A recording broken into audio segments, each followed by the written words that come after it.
Hi, I'm attorney Greg Dell, and I'm joined today by attorney Stephen Jessup. How are you? Good, Greg. Thank you.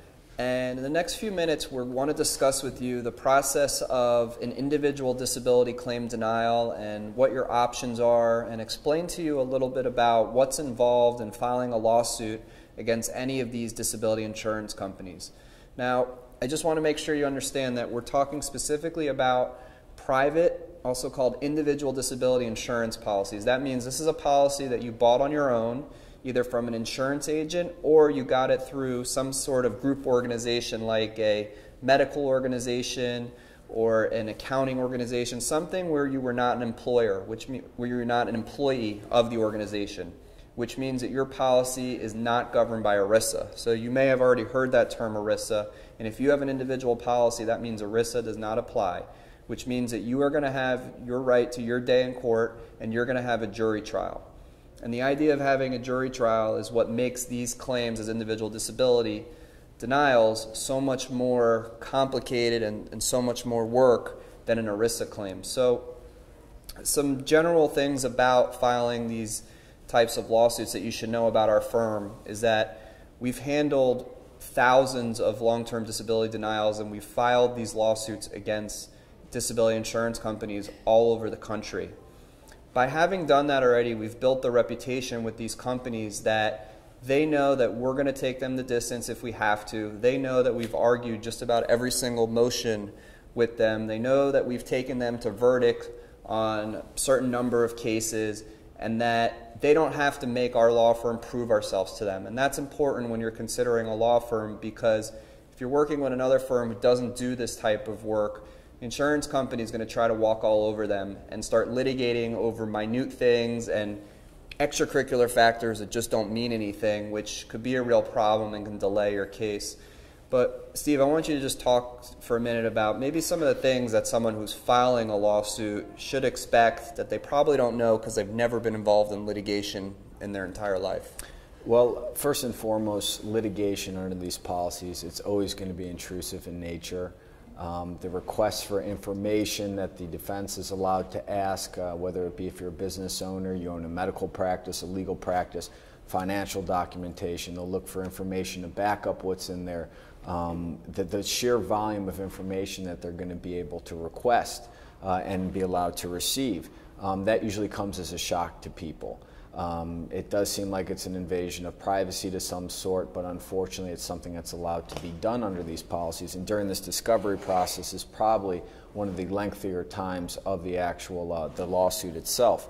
So you can expect that to happen. There can be expectations that you might be deposed. That's where you have to come in, sit down. You're going to be asked a series of questions by the defense attorney. Your doctors could be deposed, co-workers, friends, family, anyone who might have a part in the actual claim itself. So by nature, this takes a lot of time. There's a lot of information being brought, volumes and volumes. So it's going to be very, very paper intensive, time consuming, and at times kind of frustrating. I think there's more than one time we've had it where people, they kind of become disheartened by it, but the reality is this is how it happens. We know this is what it happens, what to expect, so it's a matter of knowing how to navigate through those waters as quick and as efficiently and I guess as painlessly as possible. I think also that someone who has a denial, we obviously understand that if you've been denied, you've either gone a couple days or you've gone months without getting paid, and there's stories where litigation can take 3 years, 4 years, or 5 years, and we understand that you're not getting your monthly benefit now, you're not getting paid, and that's probably making it difficult for you to support your family or contribute to whatever else you need that money for. So we're going to work as quickly and as efficiently as possible to try to get you paid, and we don't want to get caught up in nonsense motions that the defense files that can take months and months, which end up delaying the case. So we're very aware of that, and we try to work very promptly to get a quick and efficient resolution on a claim. I think one of the other things that someone who's considering filing a suit should realize that probably no one's told them is that the disability insurance companies, they don't fight these claims on the medical. They just don't come into court and say, you're not medically disabled. Sure, they're going to come in and get some doctor to say that, but they're really doing it based all upon your credibility. And when you go into a court of law and you're in front of a jury, the only thing you have is your credibility, because very often you're telling them that you're in pain or your hand is functionally restricted or you can't stand or you can't sit for a certain period of time, and that's why you can't do your job. And in reality, the only one who really only knows what you can or can't do is you.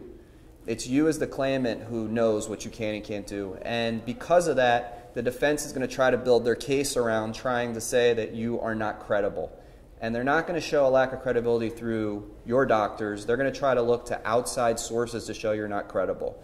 And that's why these disability insurance companies use things like video to try to show you doing something different than what you said. They'll try to find some old employee that used to work for you to get them to say something different than what you said. They'll try to look you up if you're an attorney and look at cases that you may have filed that you told them you didn't file. They may try to reach out to old clients of yours to see if you did something or didn't do something. So, I mean, I can go on and on with this list. It's just a few examples of some of the things that they do, but they will try to prove that you're a liar. And as nasty as that sounds, this is a disability insurance company who may owe you thousands, hundreds of thousands, or millions of dollars, and they're going to try to take a bite at the apple to not pay you. So our job is to fight for you, prove that you can't do the duties of your occupation, protect you during the lawsuit, make sure that the process is as smooth as possible as it can be for you, and present your case in the best light possible so that we can win benefits for you.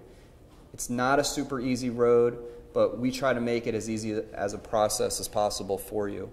So if you have a potential denial, if you're worried that you're going to be denied, please call us to discuss your claim. We're happy to offer you a free consultation. You can also submit a free consultation request on our website. We are going to need to see a copy of your denial letter if you have received one, and we're also definitely going to need to see a copy of your policy or policies. We look forward to the opportunity to discuss your claim with you.